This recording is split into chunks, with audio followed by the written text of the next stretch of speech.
NEA. Y a través de una red de profesionales altamente calificados, asesora y representa a empresas e individuos en la República Argentina y el extranjero. Legal NEA es una fundación que fomenta el acceso a justicia y el desarrollo de la abogacía pro bono. Legal NEA promueve valores. Muy bien, está con nosotros ya el doctor José María González en el estudio. Bienvenido, ¿cómo le va? ¿Cómo estamos? Buen día, ¿cómo les va? ¿Cómo están? Bien, bien, bien. Bueno, hoy vamos a hablar de una cuestión interesante como es la reconstrucción del hecho. Ahora nos va a corregir cómo se llama esto en el código. ¿Viste cuando dice van a hacer la reconstrucción del hecho y van a poner todo como era en ese momento y tratar de entender cómo pasaron las cosas? Pero antes, Nico, te pasé un enlace, no sé si lo tenés. Le quería preguntar por esto porque habrá sido una de las últimas, son muchas las personas, pero en el último momento del Papa usted tuvo la posibilidad de viajar y participar de esas audiencias públicas, creo que eran los días miércoles, y encontré ahí en la red de Legal NEA algunas imágenes, o una imagen que le permitió a usted estar cerca de Francisco, que todo como que toma otra dimensión, lamentablemente, a raíz de lo cercano que fue su fallecimiento, ¿eh? Sí, efectivamente, en el mes de enero, cuando todavía estaba muy bien de salud, todavía no se había despertado esta situación que le terminó provocando la muerte.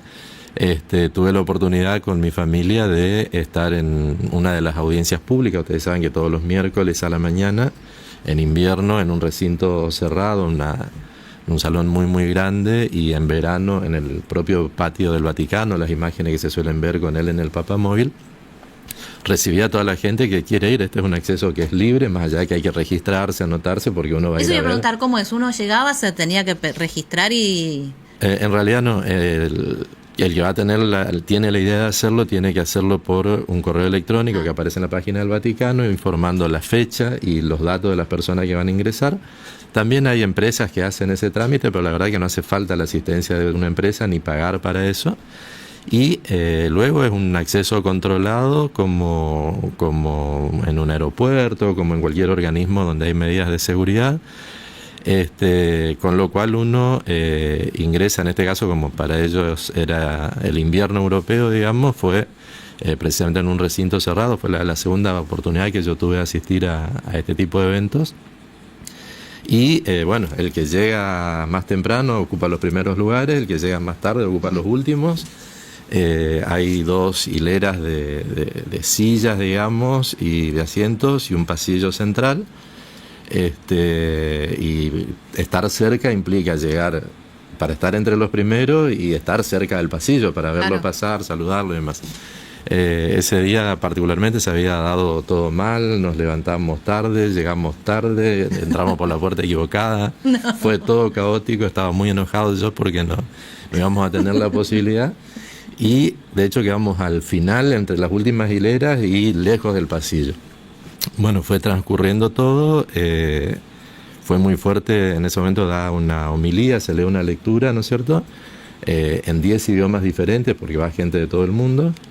Eso se va traduciendo a esos 10 idiomas. El Papa da una homilía que después se sintetiza, también se traduce una síntesis en distintos idiomas, y fue el famoso día donde él tuvo su primera referencia al caso Loan, y única referencia pública al caso Loan. Pero realmente lo mencionó, ¿qué dijo? Sí, realmente lo mencionó porque, la homilía trataba sobre precisamente la niñez. Entonces él habló de todas las situaciones donde los niños, donde se vulneran a derechos o a los niños, ¿no es cierto? En ese momento era noticia el tema de que en uno de los países de Oriente Medio se había reactualizado la autorización de matrimonios de niños con personas adultas. Entonces hizo una referencia muy fuerte a eso también.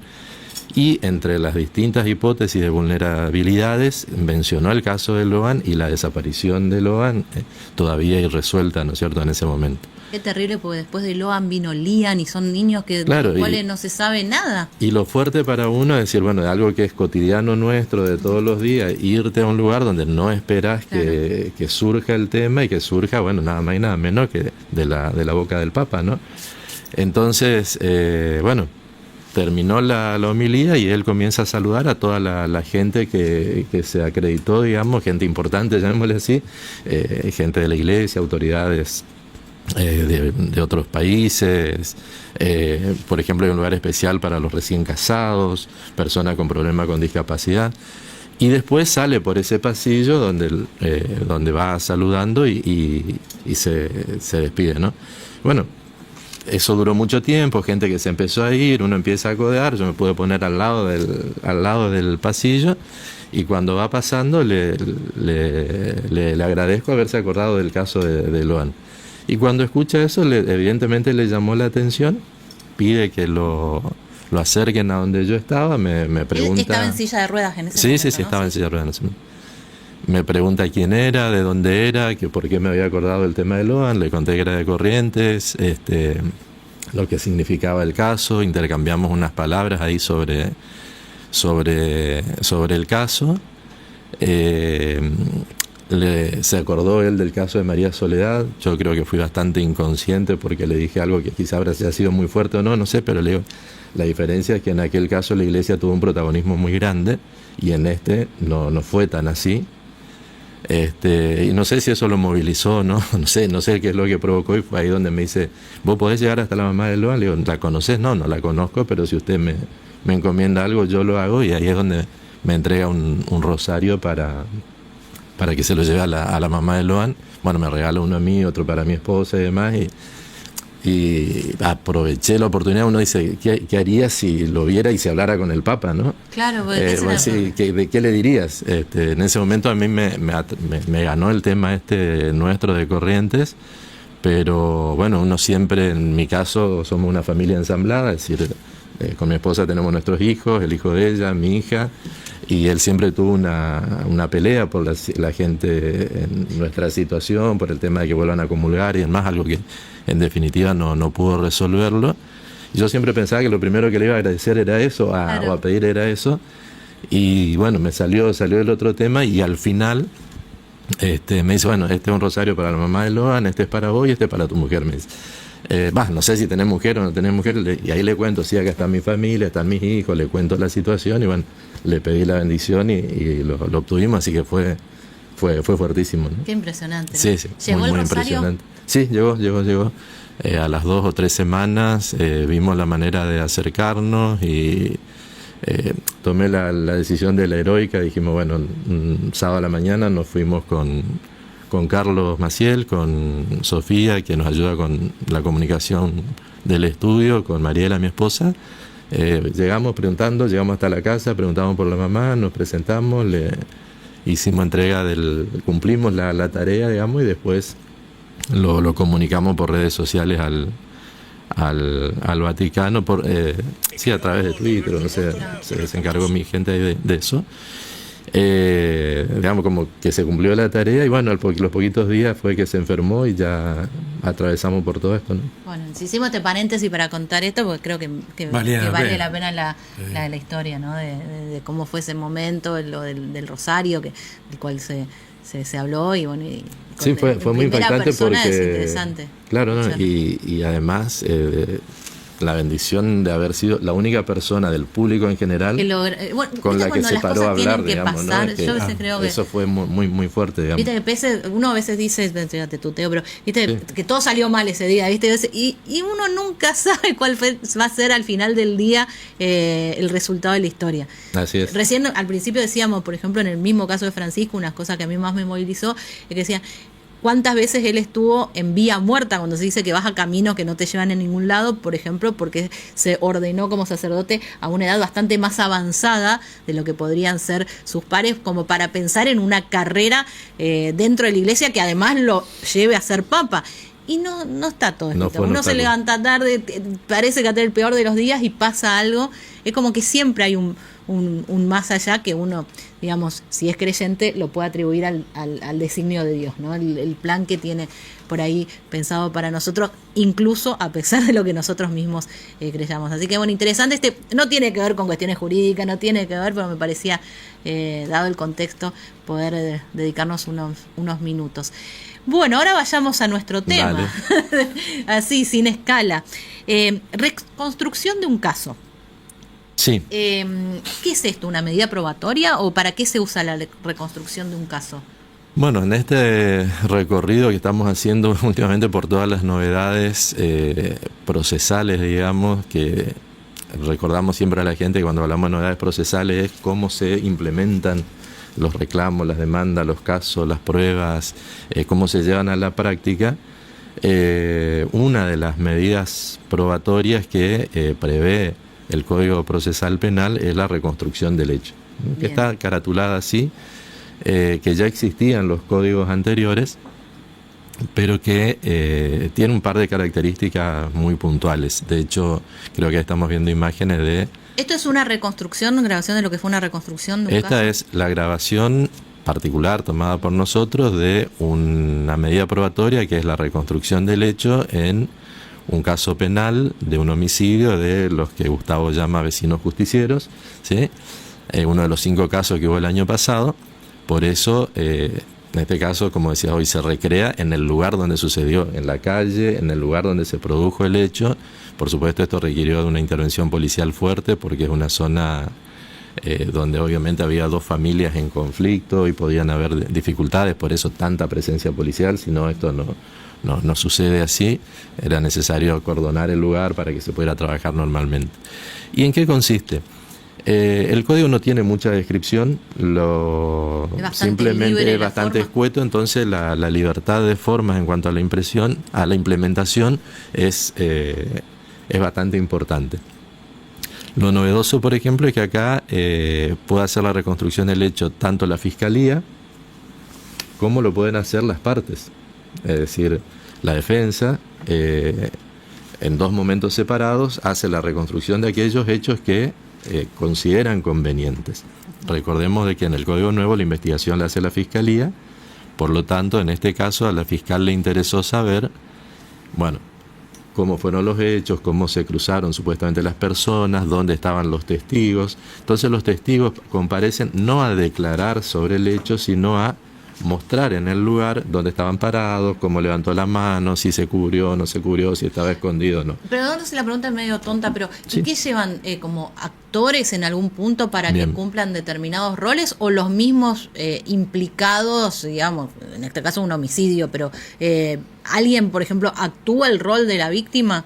Están permitidas las 2 opciones. Hay un principio que el imputado no está obligado a participar, así como no está obligado a declarar, Bien. en virtud de la cláusula constitucional de prohibición o de declarar contra sí mismo.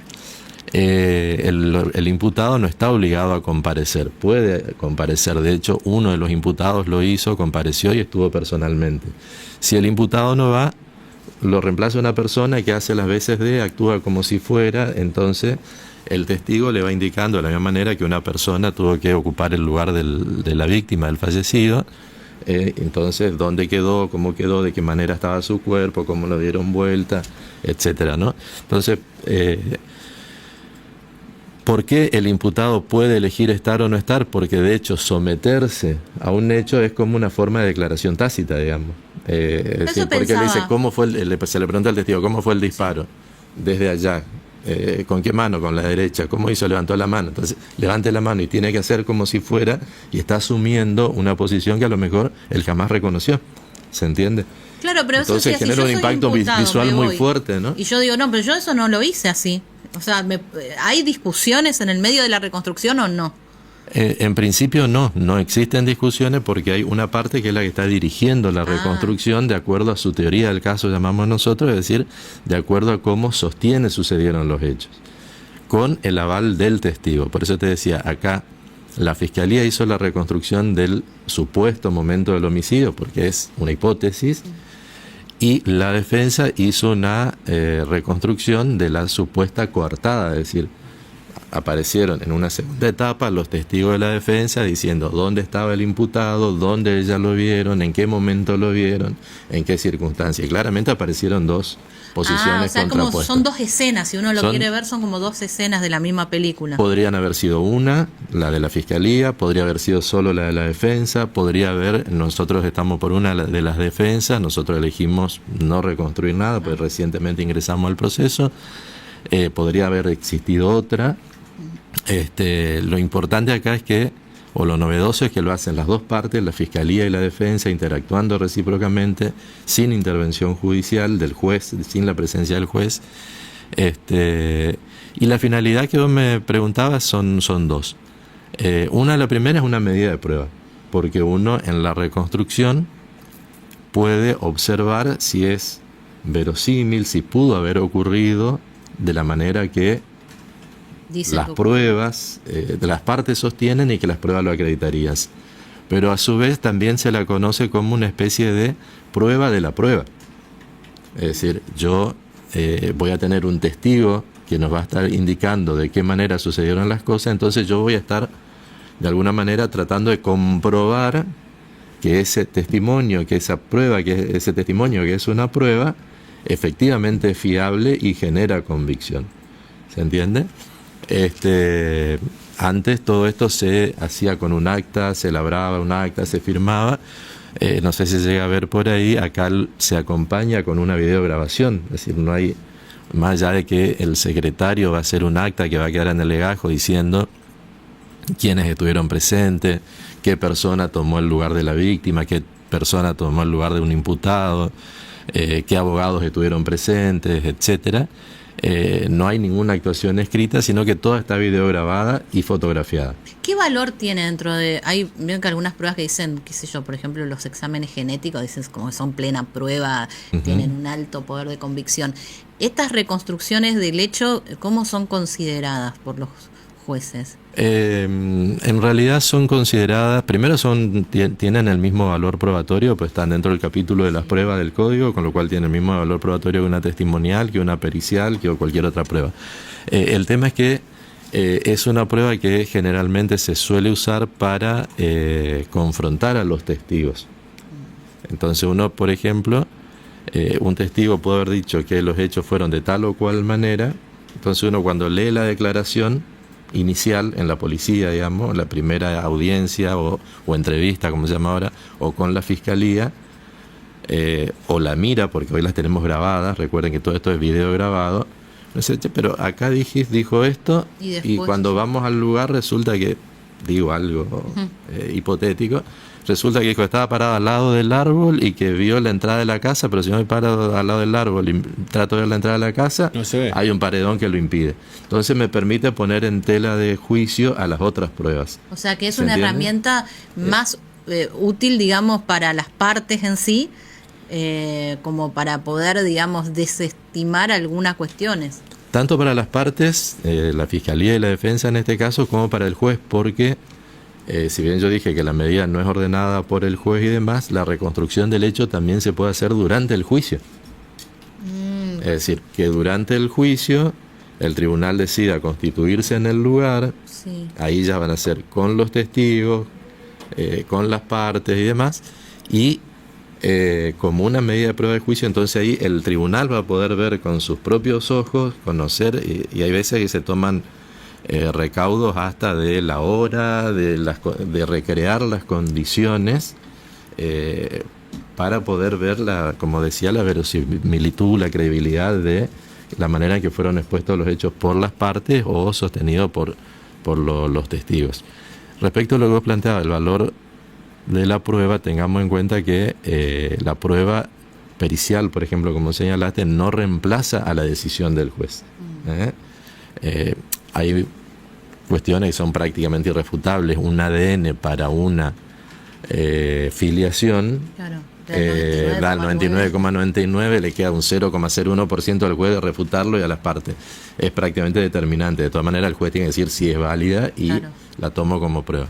En materia penal, el ADN se usa de otra manera, ¿no es cierto? Es para, lo que explicaba el otro día el licenciado Cantero González, para identificar rastros, huellas y demás. que en realidad pueden estar indicando varias cosas. Yo puedo encontrar una muestra de ADN, un cabello de una persona porque estuvo en el momento que mató, o porque era habitué del lugar, porque normalmente concurría, o porque tuvo una, no sé, Sí, puede tener distintas explicaciones, no el es caso determinante. Loan, con el ADN se puede determinar que la sangre del vehículo era humana y no de animales, que era de un perfil masculino, aunque no se pudo saber de quién después, no tuvo compatibilidad o no era suficiente para la compatibilidad con los hermanos para saber si era de Loan, pero digamos, todo eso se puede hacer con el Todo ADN. se puede saber. Pero Entonces, no no decir es fulanito de tal, porque no hay un banco, digamos, de ADN de todo el mundo como para poder compararlo también. Exacto. Sería. Bueno, la verdad que interesante, doctor. Muchísimas gracias por ustedes, por venir. muy amables, muy buen fin de semana. Igualmente, Teresa. Hacemos la pausa y venimos en un ratito, amigos, no se vayan. Hoy es